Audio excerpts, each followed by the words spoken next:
नमस्कार, India news देख रहे हैं आप। मैं हूं आपके साथ पराग गुप्ता। एक नजर फटाफट खबरों पर। कृषि कानूनों के खिलाफ आंदोलन कर रहे किसान अब जगह जगह किसान महापंचायत का आयोजन कर रहे। आज करनाल में किसानों की महापंचायत। वहीं अनाज मंडी में भारी संख्या में किसान महापंचायत के लिए पहुंचे। अलग अलग जिलों से किसान अपने जत्थे के साथ पहुंचे। किसानों का कहना है कि जो भी किसान संयुक्त मोर्चा के नेता रणनीति बनाएंगे वो उस हिसाब से चलेंगे। रास्ते में भारी संख्या में पुलिस बल तैनात किया गया। किसान महापंचायत में शामिल होने के लिए किसान नेता राकेश टिकैत और योगेंद्र यादव भी पहुंचे। प्रशासन से बातचीत करने के लिए किसान नेताओं की 11 सदस्यीय कमेटी गठित की गई। करनाल में महापंचायत को लेकर प्रशासन और पुलिस की ओर से पूरी तैयारी कर ली गई। महापंचायत में लाखों की संख्या में किसानों के आने की संभावना। पुलिस, सुरक्षा बलों और पैरामिलिट्री फोर्स अपनी अपनी जगहों पर तैनात कर दी गई। अनाज मंडी और लघु सचिवालय पर हजारों की संख्या में जवान लगाए गए ताकि किसान किसी भी तरह लघु सचिवालय में एंट्री ना कर सकें। जिला सचिवालय की गिराव की चेतावनी को लेकर प्रशासन ने पुख्ता प्रबंध किए। सचिवालय के आसपास भारी तादाद में पुलिस बल मौजूद रहा और रैपिड एक्शन फोर्स भी बड़ी संख्या में तैनात है।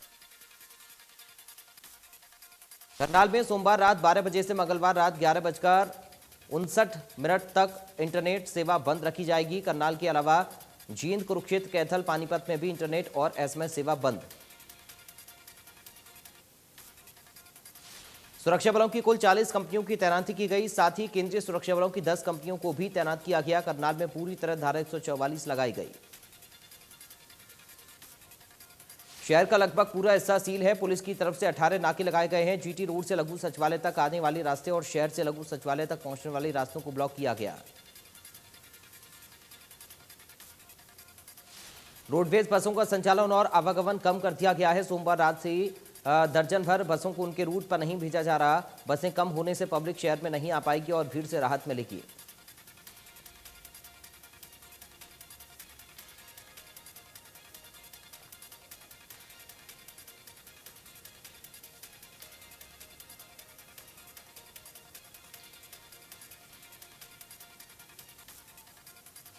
लोगों को परेशानी से बचाने के लिए प्रशासन ने ट्रैफिक डायवर्ट करने का प्लान तैयार किया है। हाईवे बंद होने पर जीटी रोड पर दिल्ली और चंडीगढ़ के ट्रैफिक को कुरुक्षेत्र से ही डायवर्ट कर दिया जाएगा। डीसी निशांत कुमार यादव ने बताया, शहर वासियों से भी अपील की है कि वो शहर में ही रहें। अगर जरूरी काम की वजह से लोगों को हाईवे पर आना पड़े और कहीं पर भी किसी वजह से ट्रैफिक रुका तो दूसरे रूट का इस्तेमाल किया जाएगा। करनाल के सांसद संजय भाटिया 2 दिन के भिवानी दौरे पर हैं, जहां उन्होंने कार्यकर्ताओं की बैठक ली। उसके बाद कई कार्यकर्ताओं के घर भी पहुंचे। संजय भाटिया ने कहा, कोरोना की तीसरी लहर आने की संभावना बनी हुई है। पहली और दूसरी लहर में देश को नुकसान बेशक हुआ हो, लेकिन आज देश पूरी तरह से इस बीमारी से लड़ने को तैयार है। किसान आंदोलन पर संजय भाटिया ने कहा कि सरकार किसानों से बातचीत करने को तैयार है। किसान चाहें तो सरकार से बातचीत करें और अगर किसी तरह की कमी है तो सरकार को बताएं, उसका हल निकाला जाएगा। संजय भाटिया ने कहा, प्रदेश में निकाय चुनाव आने वाले हैं और सरकार ने भ्रष्टाचार को खत्म करने के लिए सीधे चेयरमैन के चुनाव करवाने का फैसला लिया है। पहले भ्रष्टाचार होता था, लेकिन अब ऐसा नहीं होगा। फरीदाबाद और ग्रेटर नोएडा की कनेक्टिविटी में आ रही अड़चनों को लेकर केंद्रीय राज्य मंत्री कृष्णपाल गुर्जर जल्द लखनऊ में यूपी के डिप्टी सीएम और संबंधित अधिकारियों से मीटिंग करेंगे। फरीदाबाद के डीसी जितेंद्र यादव ने कहा कि मंझावली के पास यमुना पर बनाए जा रहे पुल की भी डेडलाइन तय कर दी गई है। 15 फरवरी तक पुल का काम कंप्लीट कर दिया जाएगा। डीसी ने बताया कि जेवर एयरपोर्ट से भी फरीदाबाद की कनेक्टिविटी पर जल्द काम शुरू किया जाएगा। जल्द ही फरीदाबाद के लोगों को बड़ी राहत मिलने की उम्मीद है।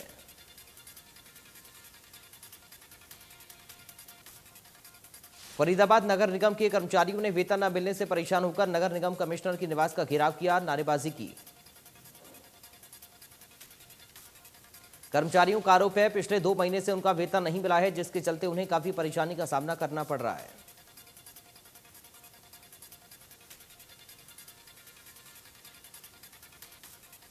सोनीपत में जलघर में हटाए गए कर्मचारियों ने प्रोटेस्ट किया। सेक्टर 23 में से पश्चिमी क्षेत्र में सप्लाई की जाने वाली पानी की सप्लाई को कर्मचारियों ने बंद कर दिया।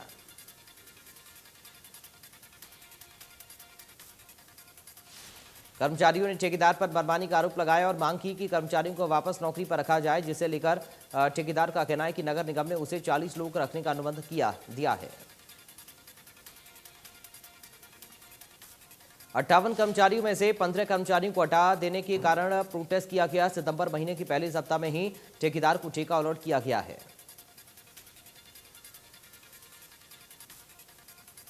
उत्तर भारत में कपास की उत्पादकता बढ़ाने को लेकर देश भर के वैज्ञानिक सिरसा के केंद्रीय कपास अनुसंधान केंद्र में इकट्ठा हुए।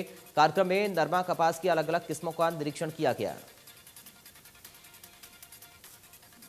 कार्यक्रम की अध्यक्षता CCS HAU हिसार के कुलपति डॉक्टर BR कंबोज ने की। कार्यक्रम के दौरान आने वाले समय में कॉटन में आने वाली समस्याओं को लेकर चर्चा की गई।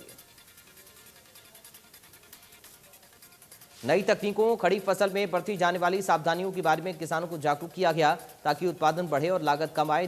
जरूरत के मुताबिक खाद डालने के लिए भी किसानों को प्रेरित किया गया।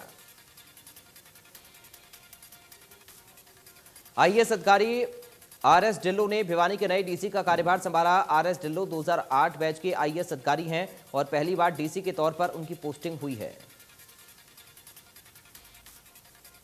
DC RS ढिल्लों ने कहा कि कोरोना की थर्ड वेव से निपटने के लिए तैयारी करेंगे। 95% वैक्सीनेशन का टारगेट है। सभी विभागों के अधिकारियों और कर्मचारियों को वैक्सीन लेने की हिदायत दी है।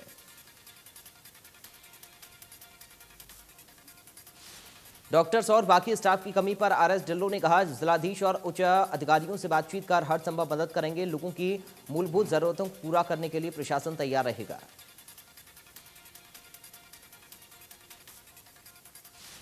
दिल्ली जयपुर एक्सप्रेसवे पर सेक्टर 15 पार्ट 1 के रोज गार्डन की हालत बदहाल हो चुकी है। गार्डन की चार दीवारी कई जगह से टूट चुकी है, जिसके चलते आवारा पशु गार्डन में घूमते हुए नजर आते हैं।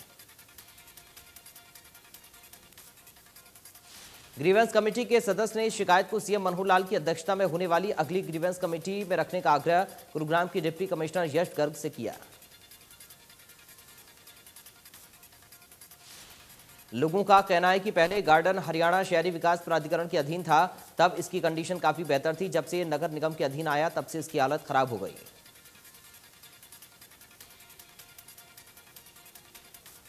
फतेहाबाद के गांव बिरडाना में CM फ्लाइंग ने छापा मारा। घर से शराब निकालने की चलती भट्टी समेत एक आरोपी को किया काबू। घर में शराब की भट्टी को अंडरग्राउंड फिट किया हुआ था। CM फ्लाइंग टीम को मौके से 60 लीटर शराब बरामद हुई।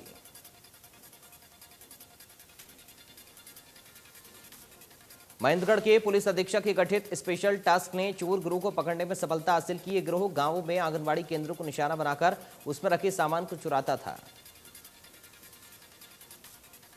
स्पेशल स्टाफ टीम ने मामले की जांच शुरू की तो गिरोह के 2 लोगों को धर दबोचा गया, जिन्होंने अटेली, कनीना, महेंद्रगढ़ और नांगल चौधरी में कई वारदातों को अंजाम दिया। यमुनानगर में शुरू हुई भारी बारिश के चलते शहर जलमग्न हो गया। बारिश के साथ तेज हवाएं चलने से कई पेड़ टूटकर सड़कों पर आ गिरे और बिजली के खंभे टूट पड़े। बारिश इतनी तेजी से आई कि पानी लोगों के घरों में जा घुसा, जिसके चलते उनका काफी नुकसान हुआ। जिले के कई इलाकों में बिजली आपूर्ति पर असर पड़ने की भी खबर। तेज हवाओं के चलते धान की फसल को भी भारी नुकसान होने की खबर है। फसलों में कई फुट तक पानी जमा हो गया। फसलें जमीन पर बिछ गईं। देश में कोरोना का खतरा बरकरार। 24 घंटे में 30,000 से ज्यादा नए कोरोना केस मिले। 290 कोरोना मरीजों की जान गई। 42,000 से ज्यादा मरीज रिकवर हुए। महाराष्ट्र में 24 घंटे में कोरोना के 3,626 नए केस सामने आए। एक दिन में 37 मरीजों ने दम तोड़ दिया। महाराष्ट्र में अब भी करीब 47,000 केस एक्टिव। केरल में 24 घंटे में कोरोना के 19 से ज्यादा नए केस आए सामने। एक दिन में 135 मरीजों की मौत हो गई। केरल में अब भी 2 लाख से ज्यादा केस एक्टिव। दिल्ली में 24 घंटे में कोरोना के 32 नए केस मिले। एक दिन में 16 मरीज रिकवर हुए। दिल्ली में अब भी 367 केस एक्टिव। प्रदेश में कम हो रहा कोरोना। पिछले 24 घंटे में कोरोना के 16 नए केस आए सामने। एक दिन में 28 मरीज रिकवर हुए। प्रदेश में एक्टिव केस 617। प्रदेश में 25 लाख वैक्सीन लगाने वाला गुरुग्राम पहला जिला बना। गुरुग्राम में 25 लाख से ज्यादा पहली और दूसरी डोज लग चुकी है।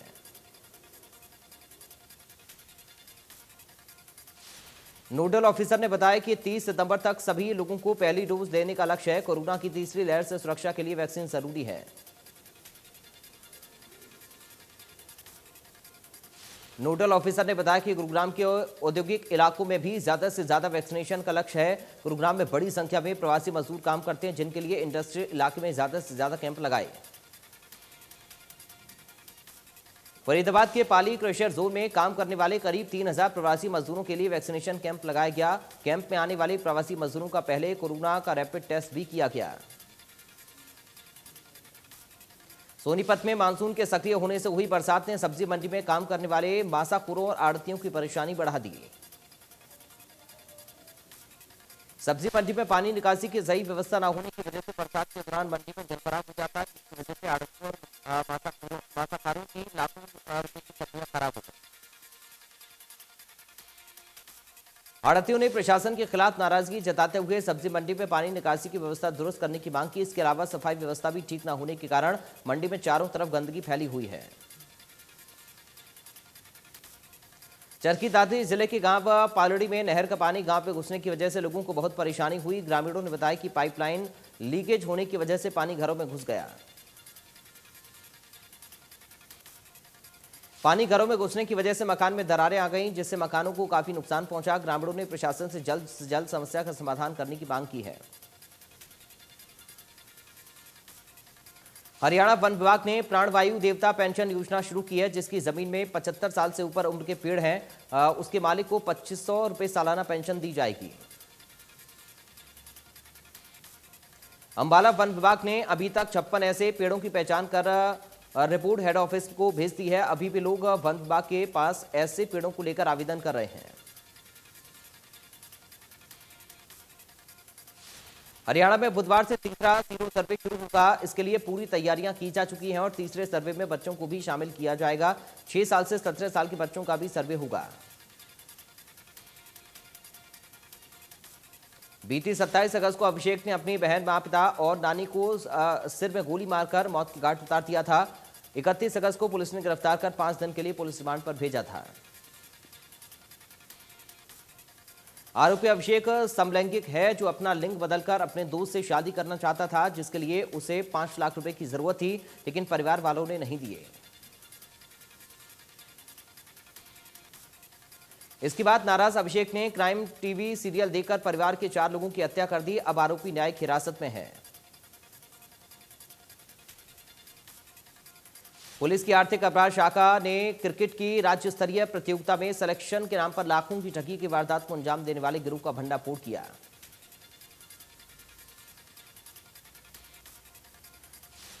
तीन आरोपी पकड़े गए हैं। तीनों आरोपी आशुतोष वोरा, उसकी बहन चित्रा वोरा और उसके साथी नवीन ने पालम बिहार के रहने वाले अंशुल राज से योजनाबद्ध तरीके से राज्य स्तरीय प्रतियोगिता के लिए हिमाचल की टीम में सिलेक्शन के बहाने 9 लाख की ठगी की। शहर में खनौरी रोड पर बने पेट्रोल पंप के संचालक ने जहर निगलकर आत्महत्या कर ली। मृतक की जेब से सुसाइड नोट मिला, जिसमें उसने पेट्रोल पंप कंपनी के सेल्स ऑफिसर समेत 3 लोगों पर आत्महत्या के लिए मजबूर करने का आरोप लगाया। सुसाइड नोट में लिखा कि सेल्स ऑफिसर रिश्वत मांगता था, बार बार रिश्वत देकर वो परेशान हो गया। पुलिस ने मृतक के बेटे की शिकायत पर सेल्स ऑफिसर और एक अन्य व्यक्ति के खिलाफ मामला दर्ज कर लिया है। पानीपत में 1 एकड़ जमीन के लिए कलयुगी बेटे ने मां की हत्या कर डाली। शादी के बाद आरोपी से तलाक ले चुकी महिला के दबाव के कारण आरोपी अपने हिस्से की 1 एकड़ जमीन बेचना चाहता था, लेकिन मां ने बेचने नहीं दी। इससे नाराज बेटे ने गला घोंटकर मां को मौत के घाट उतार दिया। अब वो भाई और उसके परिवार को भी जान से मारने की धमकी दे रहा है। आरोपी के भाई ने सेक्टर 13-17 पुलिस थाने में केस दर्ज कराया। वारदात के बाद से आरोपी फरार। पुलिस आरोपी की तलाश में जुटी। सिरसा की एंटी नारकोटिक सेल ने गश्त और चेकिंग के दौरान जमाल क्षेत्र से स्कूटी सवार 2 व्यक्तियों से लाखों रुपए की 1 किलो 60 ग्राम अफीम समेत काबू करने में बड़ी सफलता पाई। एंटी नारकोटिक्स सेल जिला प्रभारी सब इंस्पेक्टर दाताराम ने बताया कि पकड़े गए व्यक्तियों के खिलाफ नाथूसरी चौपटा थाना में मादक पदार्थ अधिनियम के तहत मामला दर्ज कर जांच शुरू कर दी है। पकड़े गए अफीम की बाजार में कीमत लाखों रुपए बताई जा रही है। घरौंडा के भगवती चंद्र मेमोरियल अस्पताल में दवाई लेने के लिए आई महिला को 3 शातिर ठगों ने अपना निशाना बनाया। बताया जा रहा है कि तीनों ने कुछ नशीला पदार्थ खिलाकर महिला को नशीला पदार्थ सुंघाया, जिसके बाद तीनों शातिर उसके गले की चेन, अंगूठी और कान के टॉप्स लेकर फरार हो गए। लूट की वारदात अस्पताल के बाहर लगे सीसीटीवी कैमरे में कैद हो गई। सीसीटीवी कैमरों में इन तीनों शातिरों को साफ देखा जा सकता है। पुलिस आरोपियों की तलाश कर रही है। फतेहाबाद में जन स्वास्थ्य विभाग में बेलदार की पिटाई का मामला आया सामने। कर्मचारियों ने गेट पर मीटिंग कर प्रदर्शन किया। कर्मचारियों ने आरोपियों की गिरफ्तारी की मांग की। मामले में एसडीओ समेत 2 की गिरफ्तारी हो चुकी है। फरीदाबाद में गलतफहमी में 2 पक्षों में मारपीट हो गई। 2 पक्षों में लाठी डंडे और लात घूंसे चले। दूसरे पक्ष ने बुराई समझकर हमला किया। झगड़े के दौरान का वीडियो भी सामने आया। मामले में दोनों पक्षों ने पुलिस को शिकायत दी है। चरखी दादरी के गांव पालड़ी में नहर का पानी गांव में घुसने की वजह से लोगों को बहुत परेशानी हुई। ग्रामीणों का कहना है कि नहर से बदवाना गांव में पानी की सप्लाई के लिए पाइपलाइन लगी हुई है। पाइपलाइन लीकेज होने की वजह से पानी घरों में घुस गया, जिससे भारी परेशानी का सामना करना पड़ रहा। पानी घरों में घुसने की वजह से मकान में दरारें आ गईं, जिससे मकानों को भी काफी नुकसान हुआ। सोनीपत में सीवरेज लाइन बिछाने का काम पूरा होने के बाद सड़क निर्माण होने की आस लगाए बैठे मुरथल रोड के दुकानदारों और व्यापारियों को लंबा इंतजार करना पड़ रहा है। पीडब्ल्यूडी अधिकारियों का कहना है कि निर्माण कार्य जल्द पूरा करने की कोशिश की जा रही है, लेकिन मानसून की वजह से काम तेजी से नहीं हो पा रहा। मौसम साफ होते ही जल्द से जल्द सड़क का निर्माण कार्य पूरा कर दिया जाएगा। इस दौरान देवेडू रोड से लेकर करीब 3 से 4 किलोमीटर तक मुरथल रोड को उखाड़ दिया गया है। ऐसे में मुरथल रोड पर काम करने वाले दुकानदारों की समस्याएं बढ़ गई हैं। गुरुग्राम में बानेसर पुलिस स्टेशन के एसएचओ ने इलाके में अपराध के साथ खस्ताहाल सड़कों को सुधारने की जिम्मेदारी उठाई है। एसएचओ अपनी टीम के साथ गड्ढे भरने पहुंचे हैं। इन खस्ताहाल सड़कों की वजह से आए दिन दुर्घटनाएं होती हैं। कोरोना काल के दौरान बानेसर पुलिस स्टेशन ने लोगों की मदद की थी। महीने भर से ज्यादा समय तक लगातार थाने में कम्युनिटी किचन चला था। हरियाणा सरकार खेल पॉलिसी में बदलाव की तैयारी कर रही है। खेल विभाग के निदेशक पंकज नैन ने ये जानकारी दी। सरकार सीधी भर्ती में खिलाड़ियों का 3% कोटा खत्म कर सकती है। विभाग ने चीफ सेक्रेटरी को प्रपोजल भेजा। 2500 ग्रेजुएशन सर्टिफिकेट में गड़बड़ी के बाद यह फैसला लिया। पॉलिसी में बदलाव की मुख्य वजह पद का नाम माना जा रहा है। ओलंपियन को भी सीनियर कोच और बाकी खिलाड़ियों को भी कोच या जूनियर कोच की पोस्ट मिल रही है। इन दोनों नामों में ज्यादा फर्क नहीं है, इसलिए मेडल के मुताबिक पद और पदनाम दिए जाएंगे, जिसकी शुरुआती चर्चा की जा रही है। पैरालंपिक के खिलाड़ी टोक्यो से वापस आ रहे हैं। बल्लभगढ़ के सिंहराज अथाना शूटिंग में रजत पदक जीतकर दिल्ली एयरपोर्ट पर पहुंचे, जहां उनका गर्मजोशी से स्वागत किया गया। उन्होंने इसका श्रेय पूरे देश की जनता को दिया। बीजेपी विधायक राजेश नागर भी उन्हें रिसीव करने पहुंचे। राजस्थान के जयपुर में आयोजित फिट इंडिया प्रतियोगिता में पलवल जीवन ज्योति ग्लोबल स्कूल के 8 छात्रों ने हिस्सा लिया। सभी छात्रों ने अच्छा प्रदर्शन करते हुए 6 गोल्ड मेडल और 2 ब्रॉन्ज मेडल पर कब्जा किया। छात्रों की इस उपलब्धि पर स्कूल प्रबंधन की तरफ से फूल मालाएं पहनाकर और मिठाई खिलाकर विजेता छात्रों का सम्मान किया गया। उनके उज्जवल भविष्य की कामना की गई। बॉक्सिंग एशियन चैंपियनशिप में लगभग 18 से 20 खिलाड़ी शामिल हुए। इनमें मेन फाइट फरीदाबाद के केड़ी गांव के सागर नरवत ने जीत लिया और देश का गौरव बढ़ाया। इस उपलब्धि पर सागर नरवत के परिवार में खुशी का माहौल है। पूरे देश से बधाई संदेश आ रहे हैं। सागर के माता पिता खासा खुश हैं।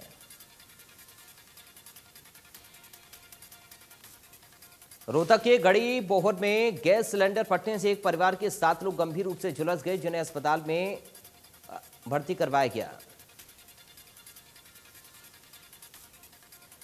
गड़ी बोहर की झुग्गी बस्ती में महिला खाना बना रही थी। इसी दौरान गैस सिलेंडर से गैस लीक होने लगी, जिससे सिलेंडर ने आग पकड़ ली।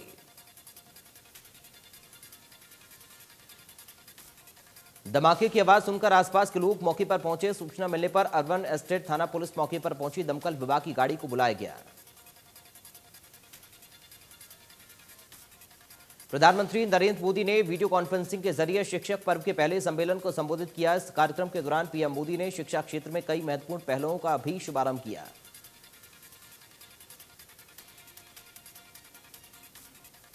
कार्यक्रम को संबोधित करते हुए पीएम मोदी ने कहा कि कोरोना में टीचर्स ने चुनौतियों का समाधान किया, लेकिन अब टीचर्स के पास अपनी क्षमताएं आगे बढ़ाने का अवसर है।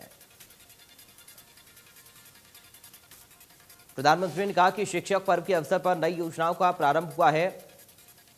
ये इनिशिएटिव इसलिए भी अहम है क्योंकि देश अभी आजादी का अमृत महोत्सव मना रहा है। पीएम मोदी ने कहा कि एक और देश के पास बदलाव का वातावरण है, तो वहीं साथ ही नई राष्ट्रीय शिक्षा नीति जैसी आधुनिक और भविष्य की नीति भी है। इसलिए पिछले कुछ समय से देश लगातार एजुकेशन सेक्टर में एक के बाद एक नए निर्णय ले रहा है। सुप्रीम कोर्ट ने पेगासस जासूसी मामले में सुनवाई 13 सितंबर तक के लिए टाल दी। केंद्र सरकार के लिए पेश सॉलिसिटर जनरल तुषार मेहता ने मामले में नया हलफनामा दाखिल करने की बात कही और याचिकाकर्ता पक्ष के लिए पेश वरिष्ठ वकील कपिल सिब्बल ने इस पर आपत्ति नहीं जताई। Chief justice NV. रमणा की अध्यक्षता वाली 3 जजों की बेंच ने केंद्र के अनुरोध को स्वीकार कर लिया।